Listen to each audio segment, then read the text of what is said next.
Hey there, toy collector friends and Star Wars fans alike. Welcome back to the channel. I'm the time-travelling toy collector, and this is Darth Vader as he appears in the Star Wars The Black Series 02. Very excited to get this in hand. As some of you will know, Star Wars figures were the first things I ever collected, but not in anything that looked like this. It was the original Star Wars figures, which had, if you're lucky, hip joints, shoulder joints, and a head that could swivel a little bit, and occasionally a pull-out lightsaber or a pistol that you'd lose as quick as look at it, which is one of the reasons I'm so interested in the retro collection that's been produced recently by Hasbro. But this is part of my exploration, my blossoming exploration of newer Star Wars figures, and I appreciate newer is relative, because this was issue number 2 in the Black Series range. This was Darth Vader, and it's a million miles away from the Darth Vader we got in 1977, 78 for those original Star Wars figures. And I'm just gonna, I mean, he just looks incredible, but I'm just going to get him in hand really. We have the lightsaber here, which does detach, so it's possible to have it just as the handle. But, you know, obviously it's a lightsaber, so we want to see it with the extended blade. And he's superposable. There's not much to talk about in terms of the packaging. It's just very much a very plastic display window. But look at all this cape accessory. I mean, he's got, first of all, let's get the cape out of the way. It's very reminiscent of the original figure, actually, although of course it's much bigger. And here we have lots of articulation in terms of the knee. We've got, you know, it's almost like an O-ring operating. I think it's just probably a ball joint of some description, but it feels almost O-ring-esque. We've got ankle rotation and flexibility there, not much, but a bit forward and back. And we've got butterfly joints in the shoulders to give us extra outwards, not a huge amount, but enough. We've got wrist articulation, we've got some elbow articulation and maneuverability. But the detailing, it's the detailing that I love more than the joints. I mean, articulation is great, but, you know, we're going to pose, we'll pose, whatever. And we'll use the Force. So that's great. We can use the Force however we wish. But this is a beautiful figure. I mean, it's just a beautiful figure. Look at the detailing. The way the light hits that shoulder panel. The fact we've got a chain actually holding on to his cape there. And quite a cape it is too. He's borderline Batman with this cape. But yeah, this is a really pristine figure. And I'm so glad I was able to pick it up. It was secondary market, of course, so it was eBay, and it was a really, really decent price, I have to say. But I love this. I love the belt there with all the detailing around the edges, the controls there, that mysterious central panel that obviously controls his life support and his breathing, as we come to learn over time. But, you know, really a beautifully, beautifully detailed figure. Let's have a look under the cape, as it were. So that follows through behind there. I'm not too sure what we've got under this secondary cape, but not a lot. But we can see the detailing of the rear of the legs there, and the boots. So this is, oh sorry, Darth. It must be very windy on the Death Star. But what I mean, one of the things that I particularly am taken with this Black Series range is the fact that they are, and this is, you know, up for debate a little bit, I suppose, but I would strongly suggest that they are not producing these figures for children. Maybe some children, if they're very lucky, but I would strongly suggest that these figures, this Black Series range, this is, from my take on it, this is very much for an adult collector and an adult collector's market. I'll just pop, we're not done with the figure yet, because it also contains something which I was very happy to discover. But we'll take a quick look at the packaging here.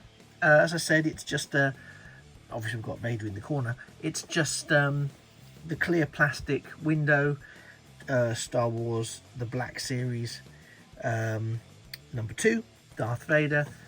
We don't have a lot of additional detailing. We've already seen from other videos of more recent Black Series releases that the whole concept presentation's got much better. The Premier collection of action figures is designed with exquisite detail and articulation. Well, I think certainly from my point of view, from a collectible point of view, I can only agree with that. And I think they've got progressively better as we move along and move through.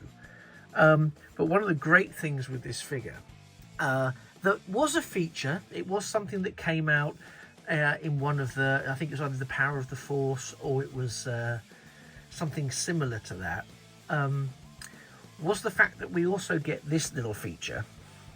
So bear with me for a second, Darth. We get this feature, and I'm just going to zoom in a bit so you can really, let me just try and see if I can move us in a bit here. To no avail so far. Oh, there we go. I'm trying to keep it all in focus for you, see. It's tricky. Yeah, so we've also, I mean, the detailing, just a quick aside, the detailing on the head sculpt, on the mask sculpt, there is a hint of red in those lenses, which is, for those of you who know, you know, was very much in keeping with the very original design. But something else that I think is absolutely, was unexpected, and they don't allude to it on the box at all, is that we get this feature. So the helmet, it's a single piece, but it detaches. So we do get the helmet in its detachable format. So Kylo Ren would be thrilled with this as a collectible. So we'll pop that down here. But then we get this head sculpt.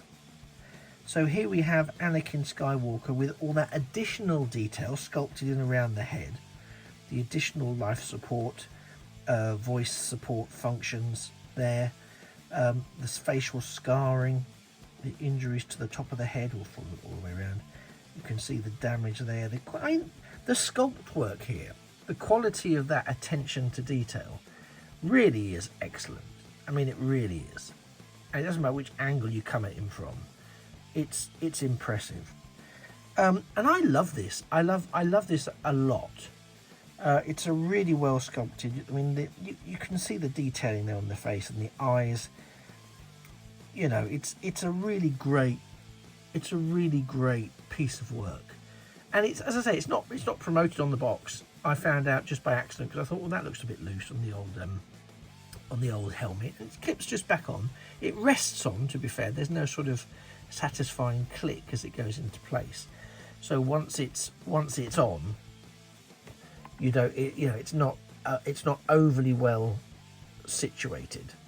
So let's just try and get him into a bit of a nice closing pose for the video. But I think these figures really work. They really work well, and I, for one, am really glad that I've started picking them up, because I'll just zoom out a bit again now. So let's go out a nice distance so you've got him in shot there. But yeah, I really think that the quality and the love that's been invested in this newish range of Star Wars figures really is evident. And again, I'd like to think, and I suspect that I'm right, that the people who are now making these figures are the very ones who, like myself, grew up with this significantly less well articulated, significantly less well equipped with special features. Because the engineering wasn't there, everything was very expensive. If you wanted to go premium, I mean, something like this in the 70s would be unheard of, or it would be, hundreds and hundreds of pounds. And it just wouldn't have happened. So there's a lot that's evolved that's allowed for us to be in a climate like this. But I think similarly with the Transformers that we see now, particularly those that are evoking the Generation 1 stuff, the very first Transformers, but actually now look like they're animation counterparts and still transform into the vehicles or the robots, into the dinosaurs or whatever else it may have been, that we saw previously that didn't really work because there was no sort of wider consideration. There was no greater, bigger picture. They were just what they were. But now I think generations have gone through who've learnt and taken on board what they had as children and how that, if only it could have looked like this, and they've brought that through to their professional skill set and their exploration of engineering and toy manufacturing, etc. And as a result, we now see things like this and like other things that we'll be looking at as well in the future. And I, for one, am delighted that I've taken that sort of step into returning into collecting Star Wars figures. I was absolutely not going to do it, but then gradually got sucked in by a couple of recent releases, and through those releases back into looking at some of the classic figures. And I do have a few more that I've already acquired that I'm going to be taking great delight in looking at very shortly.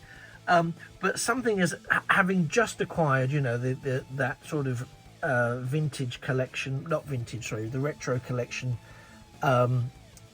Darth Vader as part of the box set.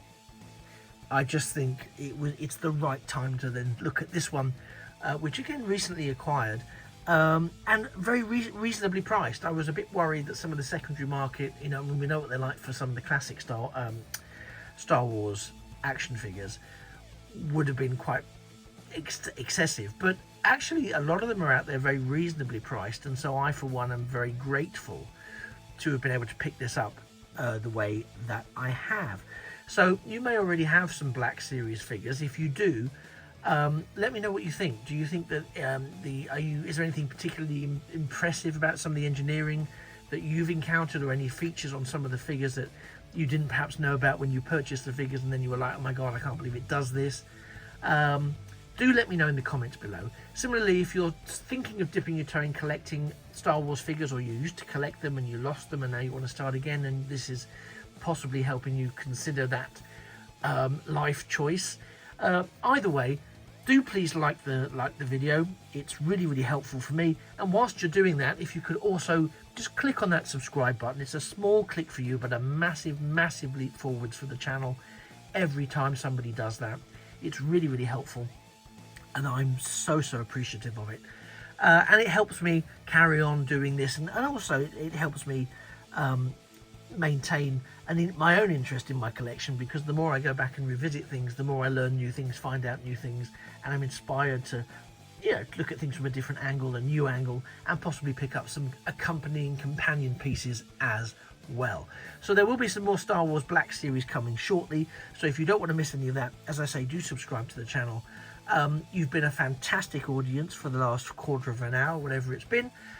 Thank you very much. I've been the Time Travelling Toy Collector, and this has been Darth Vader, the second entry into the Star Wars The Black Series collection that Hasbro put out as the, if you like, top tier masterpiece equivalent of Star Wars action figure collecting. Just remains for me to say thank you very much. I very much look forward to seeing you in a future video, and remember that a thing of beauty really is a toy forever. May the Force be with you. Bye-bye for now.